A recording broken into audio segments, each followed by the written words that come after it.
I remember another day I was going off on a coach trip, and the rain was coming down sideways, and I'd done all the pickups around Penzance, and my last pickup was in a small village outside of Penzance. So by the time I got there was this poor bedraggled looking woman stood on the bus stop. So as she came up the steps, I said to her, it was only just by way of a joke, I said, "Do you think it'll make a shower?" And she said, "For your information," she said, "it is raining, in case you haven't noticed." Stormed off down the coach. Oh dear, humour or what?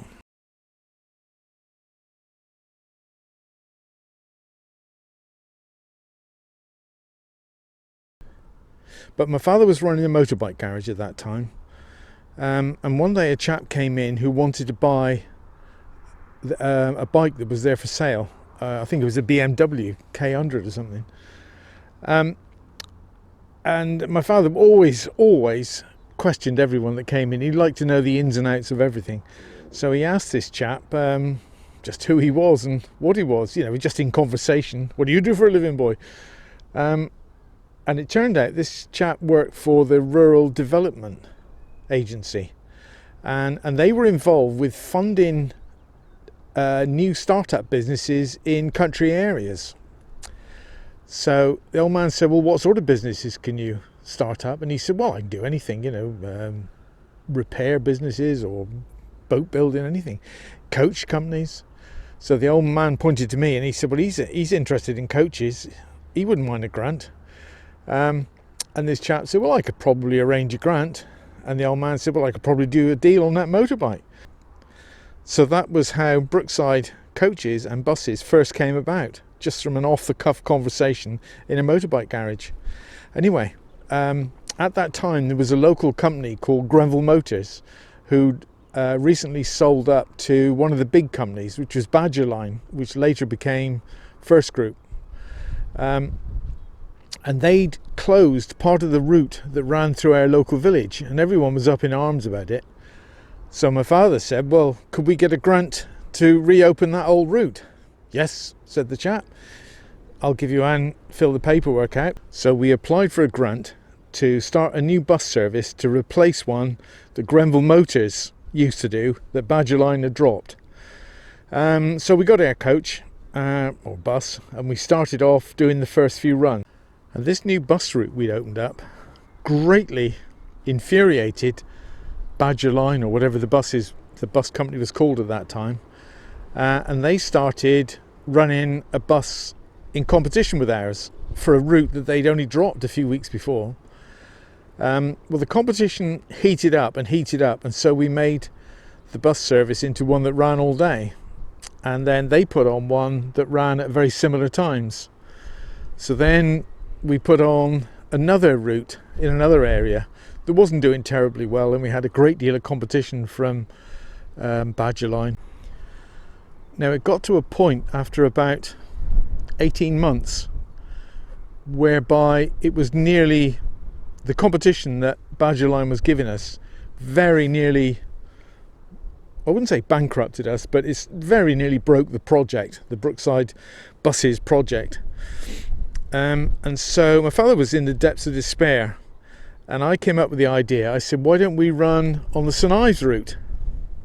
which was one of their best routes.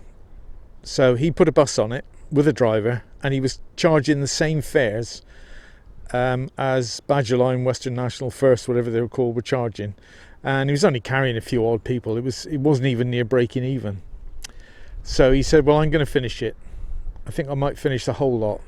So I said, "Well, look, if we're going to finish," because I think it was 5 or 6 or 7 weeks we had to work notice on the bus route. You couldn't just finish it. You had to give notice to the Ministry of Transport what you were going to do. So I said, "Why don't we cut the fares to £1? Just play hell with them for the last few weeks before we finish." So that's what we did. Now, at that time, we had one 16-seater carrying, I don't know, 3 or 4 people every trip. When we cut, or after we cut the fares to £1, we ended up with 3 29-seaters running loaded to the axles all the time. And first, I think they were charging about £3 for a return fare. I think we were charging £1.50, something like that. We were about a third of the price. And the local people were going with us like mad. We had a couple of good drivers on it. One was a bit of a pillock, but one of the drivers was George Rawson, brilliant driver, really popular. Passengers loved him. And so in the space of a couple of months, we'd gone from a failing business to an absolutely thriving business. And so my father, who was bus mad and I was coach mad, he started putting on more bus routes, taking on more drivers, more mechanics. He had to extend the size of the garage to get them in to maintain them. It was just growing like mad. We were running school contracts, coach trips, oh God, everything under the sun. And we grew very quickly. I mean, very quickly, and it was too good for any business, really. The way we grew in the short period. I suppose within 2 years we'd grown from one bus doing one lunchtime run to about 20, with about 25, 30 people working for it, going flat out nearly all the time. Maintenance was a bit of an issue, and we got in trouble with the ministry once or twice. Partly because my father tended to make up his own rules about things. Maintenance was hit or miss. By 1995, my father and I were squabbling so much that I had to leave. I just left. There was an almighty fallout one day, and off I went. I was between 40 and 45, 43, 44. He was approaching 80, and we had different ideas of what we wanted out of the business. His was just make money as fast as he could and run like hell, and mine was to make my living out of it for the next 20, 25 years. And so I went off and started my own little business. I bought the first coach. That was a Bedford, a turbo Bedford, a yellow one. It was a lovely coach, beautiful to look at. It was all double glazed, all the kit on it, but the engine was a bit of a smoker. So we waited till the school holidays, and I got someone in, and we stripped the engine down and put new pistons and what have you in it, put it all back together, and it ran like a bird for about 2 weeks, and then it blew a head gasket. And when this coach blew a head gasket, you couldn't see the road behind you for smoke. It just filled the road with black smoke. It was awful. So anyway, we had a new head gasket put on. I assumed we hadn't put it on right, so I had the head skimmed and everything else, put it back on, ran it for about a week, 10 days, bang, head gasket gone again. These head gaskets cost about 100 quid a time. Within the space of not very long, 3 months, 4 months, I think I'd replaced the head gasket about 6 times. God knows how much it would cost to do altogether. The head gaskets were costing more than the coach was making. So then I decided to go off and buy another one, and I saw this rear engine DAF. It was a Plaxton body. It was a very rare coach, actually. It was the first Plaxton Supreme rear engine coach that Plaxton had ever bodied with a DAF engine, if all that makes sense. It turned out to be an absolute nightmare. On the way home, we topped it up with oil when we left the place where we bought it from, and within 200 miles it had used up an entire sump full of oil. It had just pumped it out. The back of the coach was just dripping in oil. So I had someone with me following in a car, so we had to park the coach up, and he drove me home, and then I come up a couple of nights later with 5 gallons of oil. It took 5 gallons of oil to go about 150 miles. That's how bad it was leaking. When we got home, we got it over the pit. Oh, everything on it was absolutely clapped out. It was absolutely knackered from one end to the other.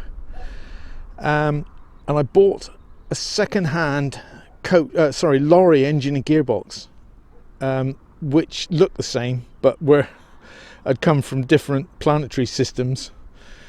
But eventually I got it put in. I got everything fixed on the coach. I got it all welded up. It took me months down there working by myself. Anyway, I got it all going and got it MOT'd and started doing very well. Very well. One little problem that I didn't fix straight away was it had a splitter gearbox. For those that don't know what a splitter is, you have 6 forward gears in your main gearbox, and behind that gearbox is another 2-speed gearbox, and it gives you 2 ranges effectively. So you have high and low first, high and low second, gives you 12 forward gears. But I could never get the high range to work. So I went out one day with a tyre lever anyway. I was determined to do this, and I forced the lever up and I got it to work in high range, but it was just too high geared. It just wouldn't pull it around some of the places. So I had to get out and force the thing back into low range again. Anyway, eventually I managed to fix that. Got it tuned up a bit, opened the pump up. It went like the clappers, and it was a joy to ride in. A lovely old coach. It had one big failing, which was the heating system. The heating system for the front heater for the passengers directly behind the driver and for the driver was fantastic. It was as warm as toast, but the rest of them were freezing. So I would turn the heating on, and the front passengers would be sat there with the jackets off, and the back ones would be sat there with the jackets on. But it was a dear old coach. He'd done ever so well.